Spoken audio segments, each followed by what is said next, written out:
Olá pessoal, bom dia, tudo bem?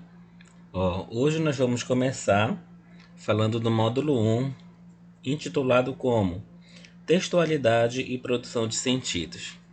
Tá? O que é texto, na sua opinião? O que é produzir sentidos? Tá? Sempre em questões, quando a gente vê, vem lá escrito: produza o sentido de tal texto, ou de acordo com o texto. Qual a produção de sentido, né? O que isso significa? Nada mais é do que aquilo do que você está entendendo. Olha aqui, nós temos aqui essa tirinha. Tem aí no primeiro quadrinho. Tô indo, mãe. Aí no segundo. Olha a toalha molhada no chão, Luiz Henrique. Aí ele abre a porta e diz: já olhei. Plof, né? Então, o que é que você, qual a produção de sentido que vocês acham aí? Encontram, produz, né? Ou seja, o que você está entendendo, né? Então, as tirinhas, as interpretações de tirinhas servem para quê?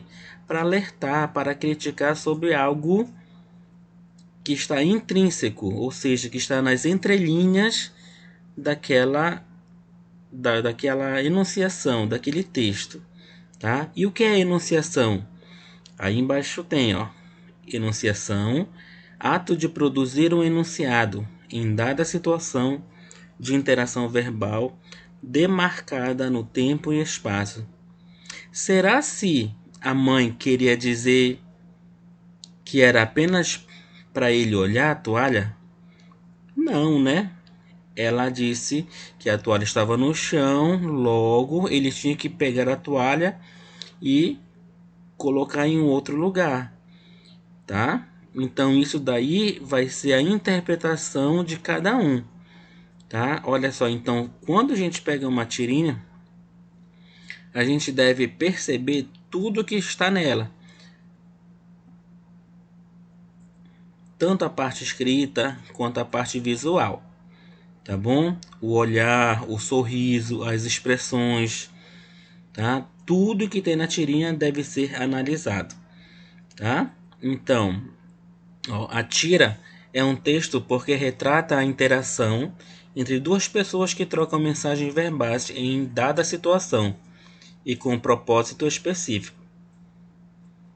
Seria fácil adivinhar uma eventual resposta da mãe à fala do filho no último quadrinho, caso o diálogo prosseguisse. Poderia ser algo como: filho, não tô de brincadeira, pega logo a toalha no chão e pendura no toalheiro. Tá? Então, como ela disse apenas olha a toalha molhada, ele levou literalmente a palavra olhar. Ele apenas olhou. Mas só que era isso que ela ia dizer? Não. Né? Então, tudo isso a gente tem que prestar atenção quando a gente vai interpretar uma tirinha. Tá? Olha aqui esse exemplo. Imagine seu professor de educação física apitando um treino entre os alunos, com um cronômetro na mão. Ele sabe que o jogo está terminando, mas quer encerrar a partida no tempo convencional. Preocupado com as aulas seguintes, ele pergunta a um aluno que circula por perto: você tem relógio? Claro que a intenção do professor enunciador é saber as horas e não se o aluno tem um relógio no pulso ou de uma determinada marca. Para deixar explícita a enunciação, ele poderia perguntar diretamente: ei, você sabe que horas são? Então olha só, a intenção do enunciador e o e como que a pessoa recebe essa informação, né? Vamos imaginar outra situação. Seu professor predileto lhe faz uma visita. Já na sala, bem acomodados, você faz de tudo para ser gentil e educado. Travam uma boa conversa sobre a escola, o futebol estadual e outras amenidades. De repente, sem mais nem menos, ele lhe diz: nossa, tá fazendo muito calor, não acha? Provavelmente, a intenção do professor fosse sugerir que você ligasse o ventilador ou o ar-condicionado, ou talvez que você lhe oferecesse um copo de suco bem gelado. Menos provável, mas possível, dependendo do tipo de relação que você tem com o professor. Ou ainda, se você abrisse a janela para favorecer a ventilação. Outro enunciado que poderia deixar explícita a intenção do professor seria perguntar: não daria para ligar o ventilador, por gentileza? Tá fazendo muito calor. Perceberam aí? Tá? Nem sempre, quando a gente vai interpretar um texto, nem sempre está de uma forma direta. Está de uma forma indireta que nós vamos ter que interpretar de acordo com o nosso enunciado. Tá? De acordo com como a gente consegue interpretar aquela situação. Tá? Então é aí que entra a atividade de hoje. Tá? Tem aqui outra tirinha. Ó. Tá? Tem aqui a primeira. Né? Tem uma moça, tem uma senhora olhando pela janela a chuva e de repente ela fala no segundo: a roupa tá no varal. Aí a secretária ela se espanta. Aí no outro quadrinho ela sai e vai tirar a roupa do varal e a mulher fica olhando. Aí temos uma outra situação. Embaixo tem um menino, né, na escola, chegando em casa, ele chega, tira o uniforme, veste uma outra roupa.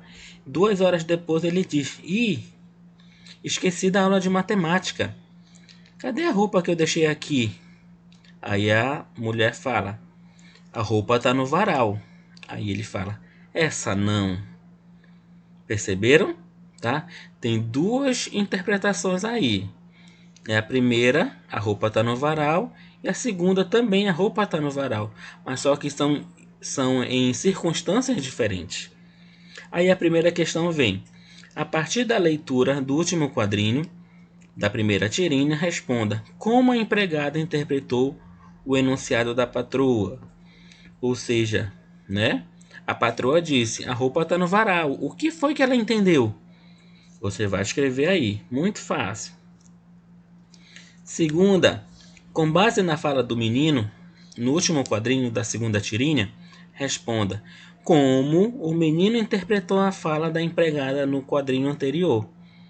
Ora, é a mesma expressão, a roupa está no varal, só que a interpretação foi diferente. Como você acha que o menino interpretou? Né? Essa daí vai ser a resposta da segunda questão. Terceira questão, explique por que a leitura da mesma frase leva-nos a interpretações tão diferentes. Aí você vai pôr o seu ponto de vista. Por quê? É a mesma frase, mas as interpretações são diferentes. Tá bom? Aí vem aqui para a segunda atividade, que também é uma outra interpretação de tirinha, tá? Que é do Peralta. Diz assim, ó: vovô, o senhor gosta de nós? Aí lá no segundo ele diz: eu gosto sim, meu filho, mas eu não posso comer, porque eu não tenho dente. Ah, tá. Então segura aqui, que eu vou jogar bola com a turma. Perceberam? Sim, né? Ele disse uma coisa, mas nós podemos entender de várias possibilidades, né? Então é aí que vai entrar na perguntinha aí, ó. No primeiro quadrinho, Peralta faz uma pergunta ao avô. Como o avô interpretou essa pergunta? Ó, vovô, o senhor gosta de nós? Né? Como você acha que o avô interpretou? Você vai escrever a sua resposta aí. 2. Se o avô respondesse apenas: eu gosto sim, meu filho, o que Peralta teria de dizer no último quadrinho caso quisesse manter a intenção presente na fala inicial? Olha só, perceberam aí a pergunta? Se o avô respondesse apenas: eu gosto sim, meu filho, teria a mesma continuação de fala? Ou ele tinha que fazer uma outra pergunta para para que a resposta fosse a mesma, né? Então você vai ter que prestar atenção aí, ó. O que Peralta teria de dizer no último quadrinho caso quisesse manter a mesma intenção que teve lá na fala inicial, tá? Ou seja, uma continuação de ideias aí, tá bom? A 3. Analise as assertivas e depois marque a opção correta. Tem aí a primeira assertiva. A pergunta inicial de Peralta é um bom exemplo de ambiguidade lexical, caso em que uma palavra pode apresentar mais de um sentido. Tá? O que é ambiguidade lexical? Tá? Ambiguidade lexical é quando as palavras têm um duplo sentido, tá? Na parte semântica. Tá?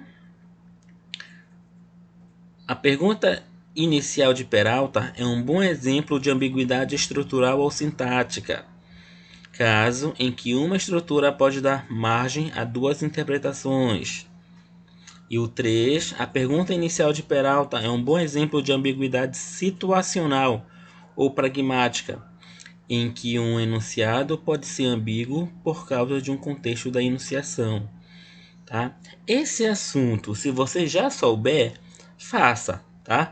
Porque esse assunto vai ser estudado um pouquinho mais adiante, tá? Mas só fazendo uma diferenciação. Ambiguidade lexical é aquela na semântica. Ambiguidade estrutural é na frase. E ambiguidade situacional ou pragmática, dependendo da situação, ela vai ter uma ambiguidade. Tá? Então essa não precisa fazer, mas se você souber, faça. Marque a alternativa A, B, C, D ou E. Bom, mas não é obrigatório. E a quarta, explique o que provoca o humor no desfecho do diálogo. No terceiro quadrinho. Então você vai voltar para o terceiro quadrinho, que é onde ele fala: ah, tá, então segura aqui que eu vou jogar bola com a turma. Tá? Então, qual é o efeito de humor aí? O que é que você acha que causou esse humor? Ó, explique o que provoca o humor no desfecho do diálogo, no terceiro quadrinho. Tá? O humor provoca... a palavra que provoca humor, tá? O humor se dá através disso, disso, disso, tá? Então procure responder de uma forma completa, tá? No terceiro quadrinho, o humor acontece através disso, tá? Porque isso vai ajudar você na produção de texto também, tá bom? Então por hoje é só. Espero que tenha ajudado o vídeo. Qualquer dúvida é só chamar no WhatsApp, tá bom? Obrigado, tchau.